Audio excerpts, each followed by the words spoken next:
नमस्कार दोस्तों, मैं Nand Kishore Prajapat accounts and taxation training point की तरफ से एजुकेशन में ये मेरा 5वां वीडियो है, जिसमें आपको मैं आज अकाउंटिंग के रूल बताना चाहता हूँ, जिसको मैंने खुद ने क्रिएट किए हैं।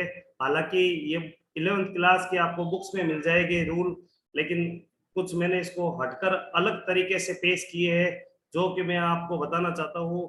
और उसी रूल को ध्यान में रखते हुए अपने अकाउंटिंग की कोई भी एंट्री कर सकते हैं। जी दोस्तों, इस रूल के माध्यम से आप दुनिया की कोई भी एंट्री कर सकते हो। जहां पर भी आप एंट्री करोगे वहां ये रूल लागू होते हैं। तो आइए दोस्तों, इस रूल को समझते हैं। लेकिन स्टार्ट करने से पहले मैं आपको बताना चाहता हूँ कि यदि आपने मेरे YouTube channel Tally by NK sir Bikaner को अभी तक सब्सक्राइब नहीं किया है तो जरूर कीजिए, क्योंकि इसके अंदर मैं प्रत्येक रविवार के दिन एक वीडियो अपलोड करता हूँ और उस वीडियो को देखने के माध्यम से आपको काफी जानकारी मिल सकती है जो आपके काम आएगी। तो इसी के साथ आज की क्लास स्टार्ट करते हैं। और दोस्तों, एक चीज मैं आपको बताना भूल गया, मैंने एक यूट्यूब चैनल लॉन्च किया है जिसका नाम है ट्रेंडी बिजनेस। जी दोस्तों, यूट्यूब पर आप जाओगे और वहाँ ट्रेंडी बिजनेस टाइप करोगे तो आपको हमारा चैनल दिखेगा। एक और चैनल है ट्रेंडी बिजनेस, जिसमें हम जनता को जो भी सूचना पहुंचाना चाहते हैं वो इंफॉर्मेशन हम डालते हैं। जैसे कि अभी हाल ही में हमने एक इंटरव्यू वीडियो लिए है, जिसके अंदर एक क्वेश्चन होता है कि 10th के बाद स्टूडेंट को क्या करना चाहिए। उसके माता पिता के सामने एक क्वेश्चन होता है कि 10th के बाद बच्चे को कौन सा सब्जेक्ट दिलाए, आर्ट्स, कॉमर्स या साइंस। तो वो तीनों वीडियो हमने उसमें ट्रेंडी बिजनेस के अंदर अपलोड किए हैं। आप वहां जाकर कोई भी स्टूडेंट या पेरेंट्स जाकर वो वीडियो देख सकते हो। उसमें बताया गया है कि आर्ट्स लेने से क्या फायदे हैं, कॉमर्स लेते हो तो क्या फायदे हैं, और साइंस लेते हो तो क्या फायदे हैं। तो ये हमारा चैनल है यूट्यूब का ट्रेंडी बिजनेस। इसके अलावा इस चैनल में कोई भी व्यापारी बिजनेसमैन अपने व्यापार का प्रचार करना चाहता है तो वो अपने व्यापार के प्रचार करने के लिए हमारे द्वारा वीडियो शूटिंग करवा सकता है। हम वीडियो शूटिंग का काम करते हैं, जिसमें बिजनेस की पूरी जानकारी आएगी आपके, और आपके बिजनेस का एडवर्टाइजमेंट दिलाना चाहते हो, आप देना चाहते हो तो हमारे यूट्यूब पर हम आपका एडवर्टाइजमेंट भी दे सकते हैं। तो ये हमने आपको ट्रेंडी बिजनेस के बारे में समझाया है, क्योंकि वो हमारे चैनल है। तो इस चैनल के माध्यम से आपको Tally by NK sir Bikaner के माध्यम से ही हमने आपको इसकी सूचना दी है कि आप ट्रेंडी बिजनेस भी देख सकते हो, यदि आप विज्ञापन वगैरह देखना चाहते हो या कोई इंफॉर्मेशन चाहिए तो इस हिसाब से। तो आज की क्लास स्टार्ट करते हैं दोस्तों। बहुत ही इंपॉर्टेंट क्लास है, एकदम ध्यान से देखना। आपके सामने एक अकाउंटिंग रूल के डेबिट और क्रेडिट के नियम हैं जो प्रस्तुत किए हैं मैंने, और आपको मैं एक एक नियम बड़े विस्तार से समझाऊंगा। और आपको आज मैं 2 नियम समझाने वाला हूँ एग्जाम्पल के माध्यम से। तो पहले तो जानते हैं अकाउंटिंग के नियम। जी दोस्तों, ये वही नियम है जो आपको 11th बुक्स में भी मिल जाएंगे, लेकिन मैंने इसको थोड़ा अलग तरीके से पेश किया है, क्योंकि मुझे एक एक नियम में एग्जाम्पल भी बताने हैं आपको। तो एग्जाम्पल के माध्यम से मैं आपको ये बता सकूं, तो इसको मैंने थोड़े टुकड़ों में बांट दिया है। तो मैं आपको पहला नियम बताना चाहता हूँ दोस्तों। देखो, डेबिट और क्रेडिट मैंने आपको मीनिंग में भी समझाया था। मैं वापस देखो ऊपर वाले आपको जो पुराना वीडियो था उसमें मैंने बताया था आपको अकाउंटिंग मीनिंग। तो देखिए, इसमें मैंने आपको बताया था डेबिट को क्या क्या बोलते हैं, नामे भी बोलते हैं और DR भी बोलते हैं, बाय भी बोलते हैं। जी दोस्तों, डेबिट को हम नामे, DR और बाय भी बोल सकते हैं। इसके अलावा क्रेडिट होता है, क्रेडिट को हिंदी में जमा बोलते हैं, और जहां पर भी आपको CR या टू दिखाई दे जाए उसको क्रेडिट ही बोलते हैं। तो ध्यान रखना, अपने अभी टू का प्रयोग करेंगे और DR का प्रयोग करेंगे, तो आप ध्यान रखना टू का मतलब होता है क्रेडिट और DR का मतलब होता है डेबिट। तो आज के रूल स्टार्ट करते हैं इसी के साथ दोस्तों। देखिए, पहला नियम है डेबिट का। तो मैं यहाँ 5 नियम डेबिट के और 5 नियम ही क्रेडिट के हैं। जिसको भी ये नियम आ गए वो कोई भी एंट्री कर सकता है। जी दोस्तों, कोई भी एंट्री। यदि आप कोई भी एंट्री करना चाहते हो और आपको लगता है ये इसमें नियम अप्लाई नहीं हुआ है तो आप हमें कमेंट्स में लिख सकते हो, मैं आपको बता सकता हूँ कि इसमें ये नियम लागू होता है।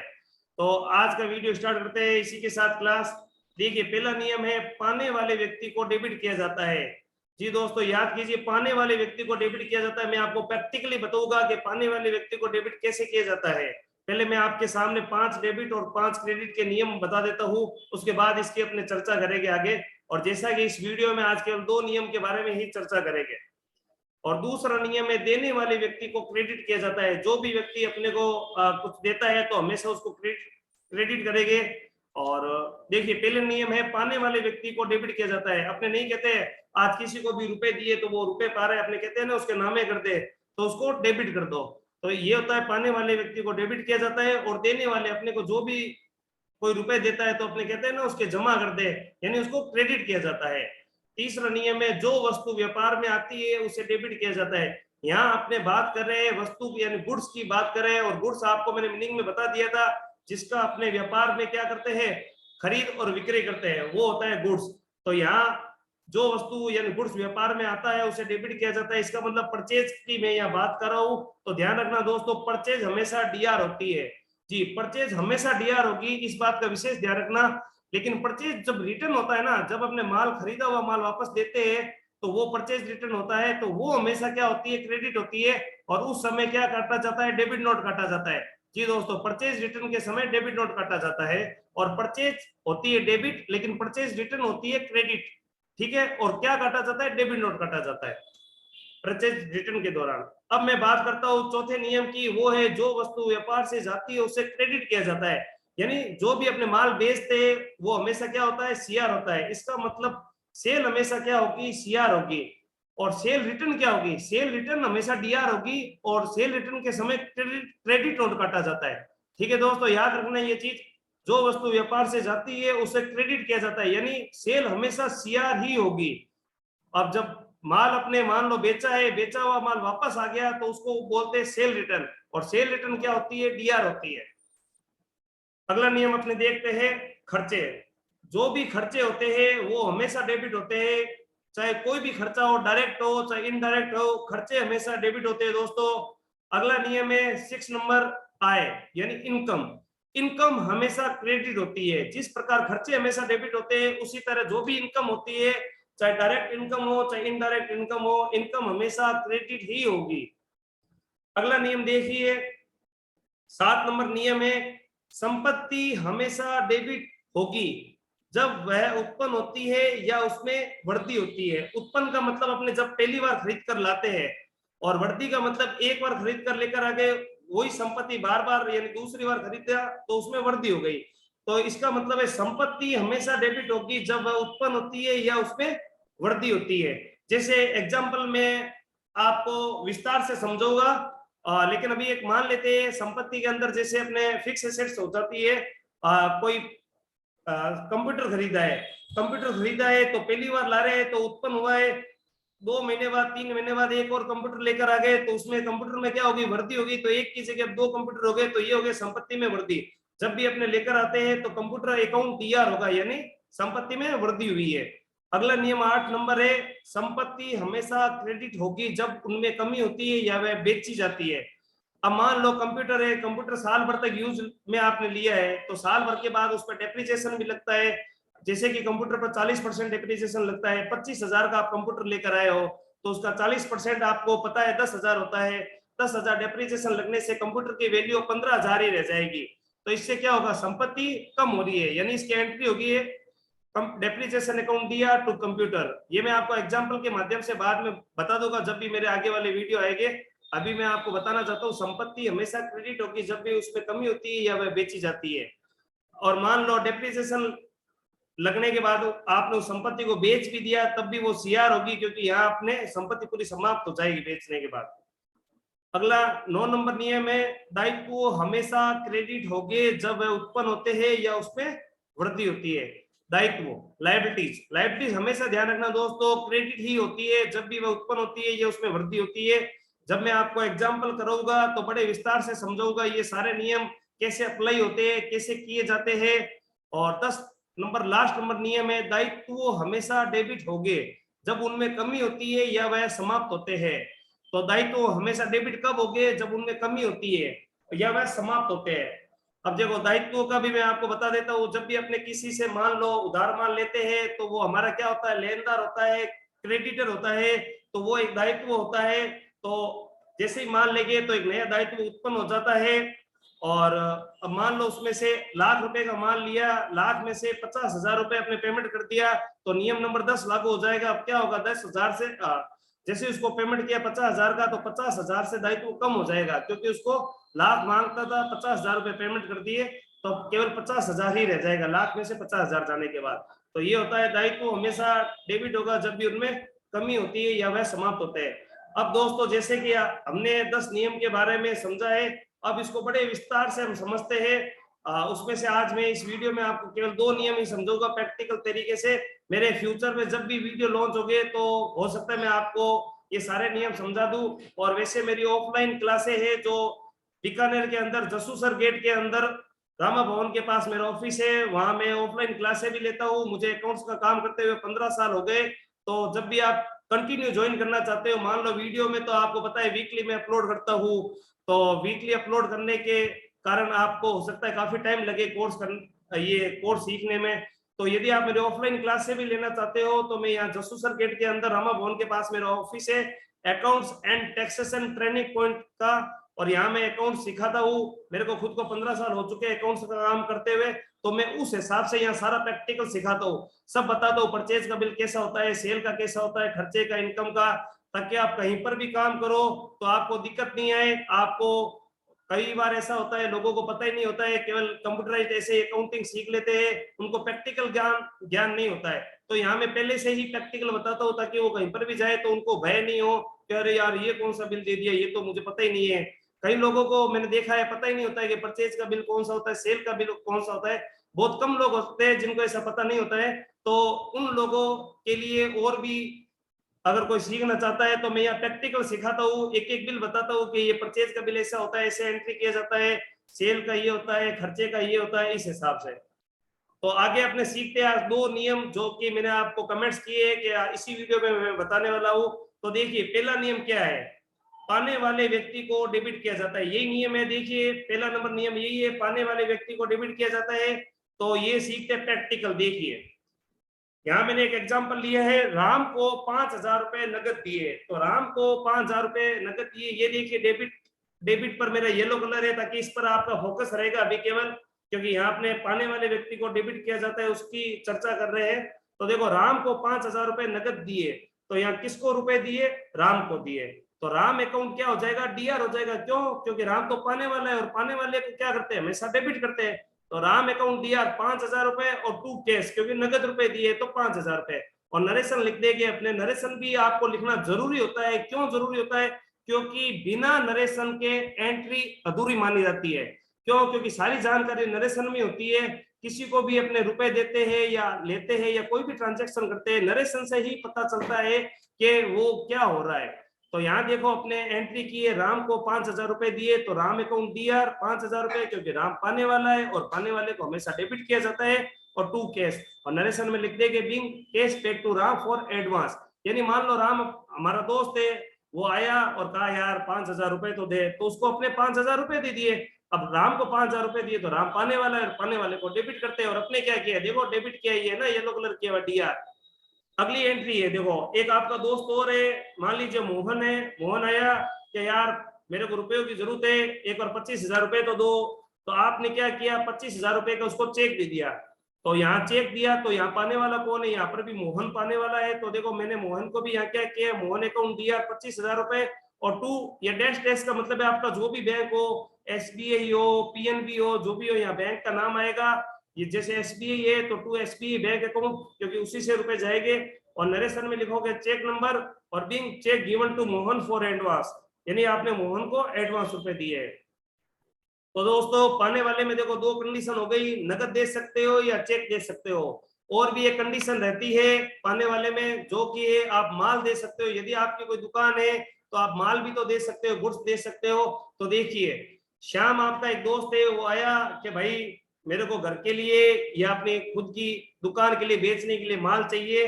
तो वो आपसे माल लेने आया और आपने उसको 35,000 का माल दे दिया और उसने कहा कि भाई मेरे पास तो रुपए है नहीं। अब रुपए नहीं है तो क्या करेंगे, माल उधार देंगे, क्योंकि अपना दोस्त है, देना तो पड़ेगा।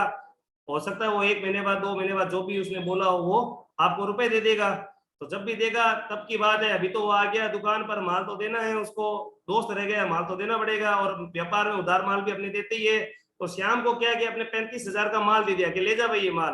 तो वो माल ले गया, तो वो क्या है, पाने वाला है ना, तो पाने वालों को क्या करते हैं, डेबिट करते हैं। तो ये देखो श्याम अकाउंट दिया, यानी श्याम पाने वाला है तो श्याम को डेबिट कर दिया, येलो कलर किया है डेबिट, पाने वाले को डेबिट करते हैं तो 35,000 रुपए, और यहाँ अपने माल जा रहा है तो टू सेल्स अकाउंट कर दिया 35,000, और नरेशन में लिख दिया being goods sold to Shyam, और जो भी अपने बिल काटा है उसका बिल नंबर हो गया।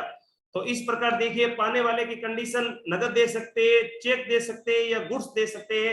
अगर मान लो आपका कोई प्रोफेशनल काम हो तो यहाँ गुड्स की जगह क्या आ जाएगा, सर्विस आ जाएगा, यानी आप किसी का काम करते हो, मान लो किसी के जीएसटी रिटर्न भरते हो, तो मान लो श्याम के जीएसटी रिटर्न भरे और 12,000 रुपए की फीस हुई, तो श्याम अकाउंट दिया 12,000 रुपए, तो जीएसटी फीस इनकम हो जाएगा आपके 12,000 रुपए। तो ये होता है पाने वाले के नियम। तो दोस्तों 3 ही नियम मैंने आपको ये एग्जांपल बताए हैं पाने वाले के, तो मुझे लगता नहीं है पाने वाले की और भी कोई कंडीशन होती है। यदि कोई ऐसा शख्स हो जो ये मेरा वीडियो देख रहा हो और उसको पाने वाले की कंडीशन पता हो तो मुझे जरूर बताना, ताकि पता चल सके कि 3 के अलावा भी एग्जाम्पल होते हैं। तो अगला अपने चलते हैं, अगला नियम है, देखो देने वाले व्यक्ति को क्रेडिट किया जाता है, तो यहाँ क्रेडिट पर अपने को फोकस करना है।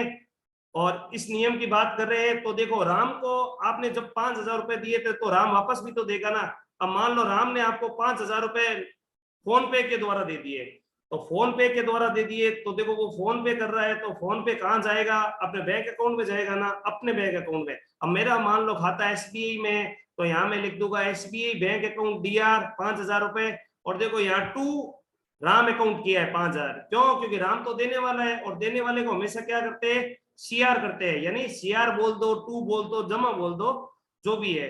क्यों हमने कहते हैं ना राम ने आपको 5,000 रुपए दिए तो अपने बोलते हैं ना राम के जमा कर लो भाई, 5,000 रुपए आ गए भाई, तो आपने क्या किए, राम के जमा कर लिए यहाँ पर, इसलिए इसको टू राम अकाउंट किया। टू का मतलब क्या है यहाँ पर, ये देखिए सीआर है, येलो कलर इसलिए किए ताकि आपको पूरा ध्यान रहे कि मैं इसकी बात कर रहा हूँ अभी, ठीक है ना। और नरेशन में आप लिख दोगे बीइंग फोन पे receipt from Ram against advance given, यानी आपने जो एडवांस दिए थे, यहाँ देखो आपने राम को दिए थे ना 5,000 रुपए ये रहे, तो वो आपको राम वापस दे रहा है, आपने तो नगद दिए थे, लेकिन वो क्या कर रहा है, फोन पे कर रहा है, तो आपके बैंक अकाउंट में आएंगे सीधे, ठीक है। अगली एंट्री देखते हैं, मोहन ने वापस 25,000 रुपए का चेक दिया।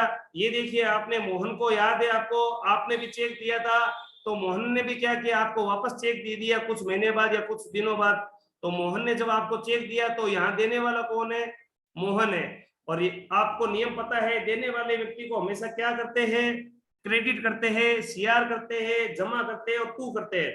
तो देखो मैंने क्या किया है, टू मोहन अकाउंट किया है 25,000 रुपए, और उन्होंने उसने जैसे कि चेक दिया है, तो चेक दिया है तो क्या आ जाएगा, बैंक अकाउंट डीआर, किसका बैंक, मेरा बैंक, क्योंकि उसने मुझे दिए तो मैं मेरे बैंक में चेक रखूंगा, और मेरा जो भी बैंक है जैसे एसबीआई बैंक है तो ये मैं एसबीआई बैंक अकाउंट कर दूंगा। मैंने यहाँ फोकस किस पर करना है, अपने को देने वाले को क्रेडिट किया जाता है, और मोहन ने अपने को चेक दिया है तो मोहन देने वाला है और देने वाले को क्रेडिट कर दिया। और नरेशन में आप लिख सकते हो जो भी चेक नंबर है 6 डिजिट के, और being check received from Mohan against advance given, यानी आपने जो एडवांस रुपए दिए थे वो मोहन ने आपको वापस दे दिए।